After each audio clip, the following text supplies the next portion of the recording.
اللهم صل على سيدنا ومولانا محمد وعلى سيدنا علي وسيدتنا فاطمة وسيدتنا زينب وسيدنا حسن وسيدنا حسين.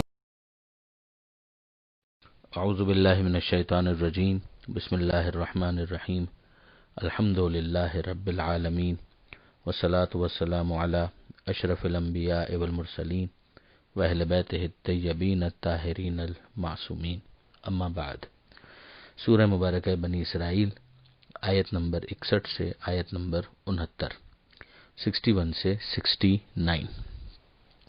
حضرت آدم علیہ السلام کی خلقت کے موقع پر جو ملائکہ کو سجدے کا حکم دیا گیا تھا اور جو ابلیس نے انکار کیا تھا، اس کو یہاں پر مزید کچھ تفصیلات کے ساتھ بیان کیا جا رہا ہے.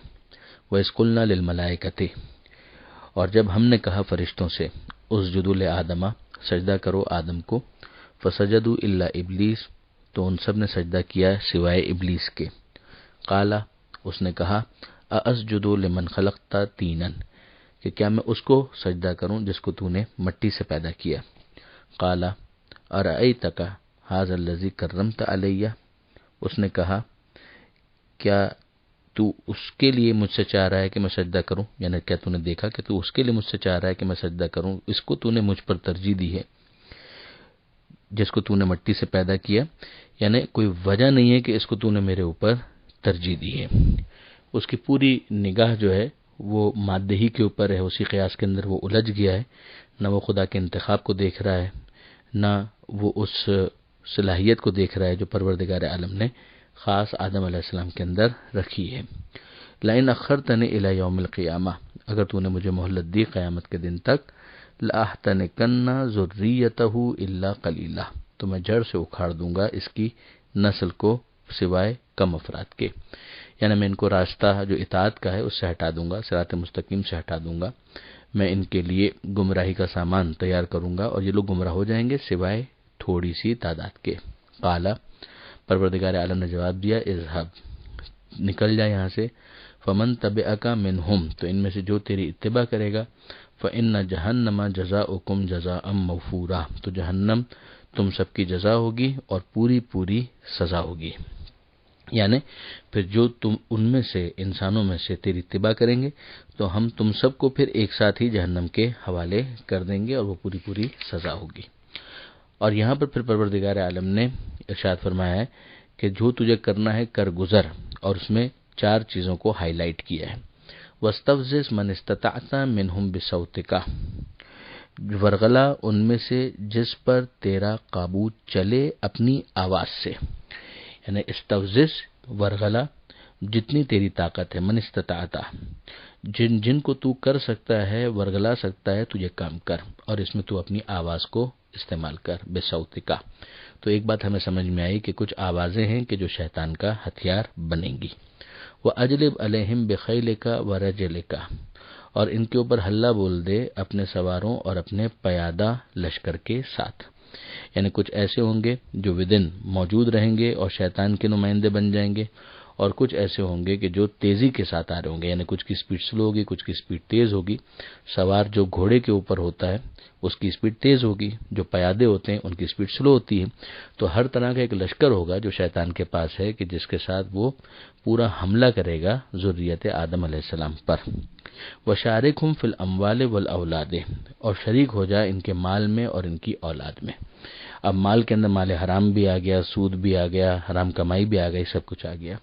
والاولاد، اولاد کے اندر شامل ہونے کا مطلب زنا کے ذریعے سے، ایڈلٹری کے ذریعے سے، غیر شرعی طریقے سے جو اولاد پیدا ہوتی ہے تو ایک طرح سے شیطان ان میں شریک ہوتا ہے. جیسے کہ خوف خدا ہوتا تو یہ کام کیوں کیا جاتا. اور اس کے بعد پھر چوتھی چیز جو یہاں پر بیان کی گئی، وَعِدْهُمْ، وعدے کر ان سے. وہ وعدے ظاہر جھوٹے وعدے ہیں، سبز باغ دکھانا. تو یہاں پر ہمیں ان چیزوں کے ذریعے سے سمجھ میں آ گیا کہ یہ تمام تر شیطان کے ہتھیار بن سکتے ہیں۔ اب آواز کے ذریعے سے جو اس کا بہکانے کا طریقہ ہوگا، اس میں حرام گانا بھی آ سکتا ہے، حرام میوزک بھی آ سکتی ہے، اور حرام پروگرامز بھی آ سکتے ہیں، اس میں ٹی وی کا استعمال بھی آ سکتا ہے، انٹرنیٹ کا استعمال بھی آ سکتا ہے۔ یہ تمام تر چیزیں جب شیطان کا ہتھیار بنیں گی، آواز تو وہی آواز ہوتی ہے، مگر وہی آواز اگر تلاوت قرآن ہو، وہی آواز اگر نعت رسول ہو، نوحہ ہو، مرثیہ ہو، منقبت ہو، تو پھر تو ظاہر ہے کہ یہ پروردگار عالم کی طرف لے جانے والے ٹولز بنیں گے۔ لیکن اگر یہی آواز جو ہے اس کو منفی طریقے سے استعمال کیا جائے تو پھر یہ شیطان کا ہتھیار بن جاتے ہیں، اور شیطان اس کو اپنے ٹول کے طور پر استعمال کرتا ہے۔ اور اسی طرح سے اور بھی بہت سارے جو نیگیٹو پروپیگنڈا ہیں وہ سارے کے سارے اس میں شامل ہو جائیں گے۔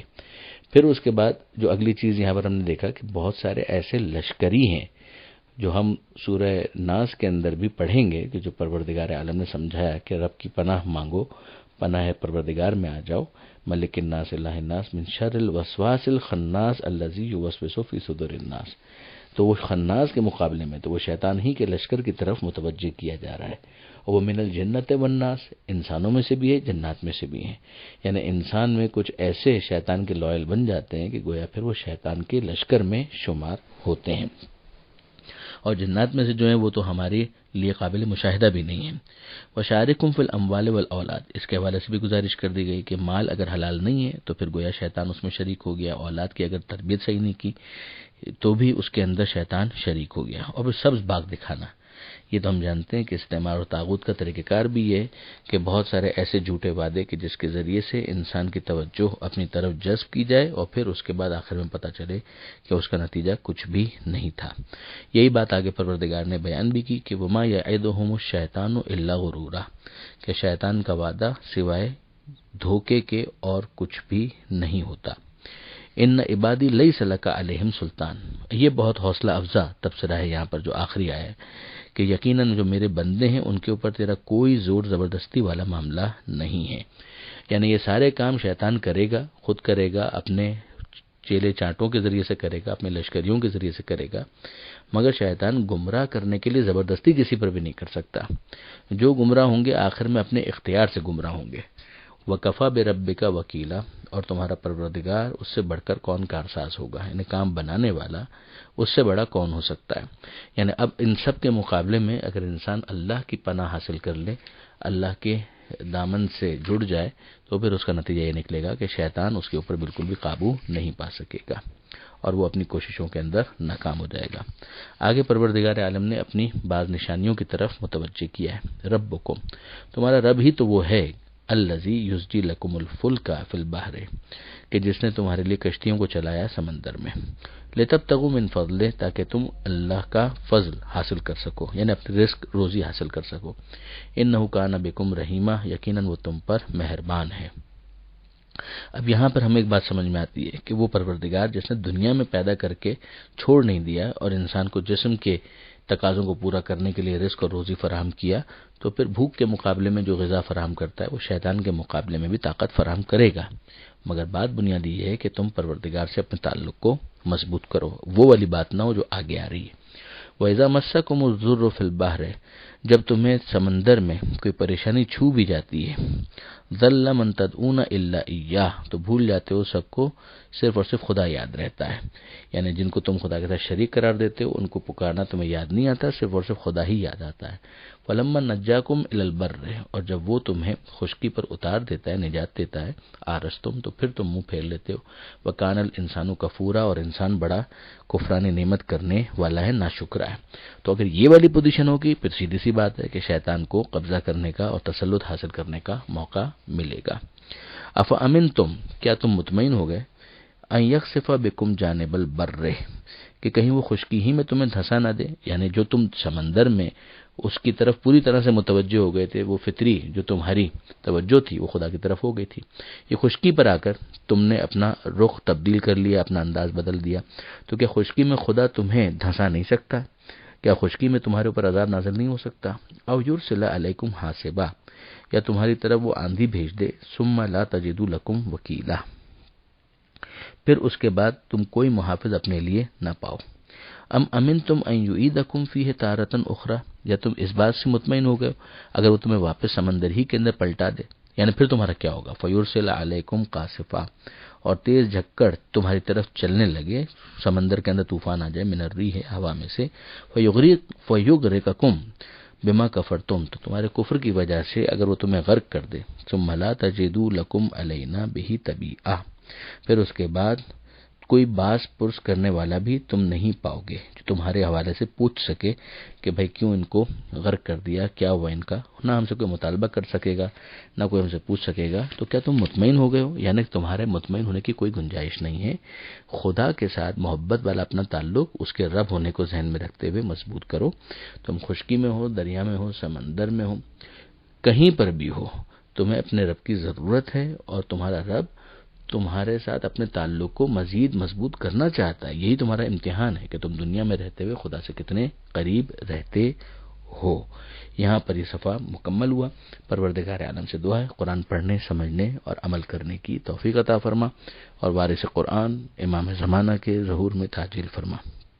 وآخر دعوانا ان الحمد للہ رب العالمین، والسلام علیکم ورحمۃ اللہ۔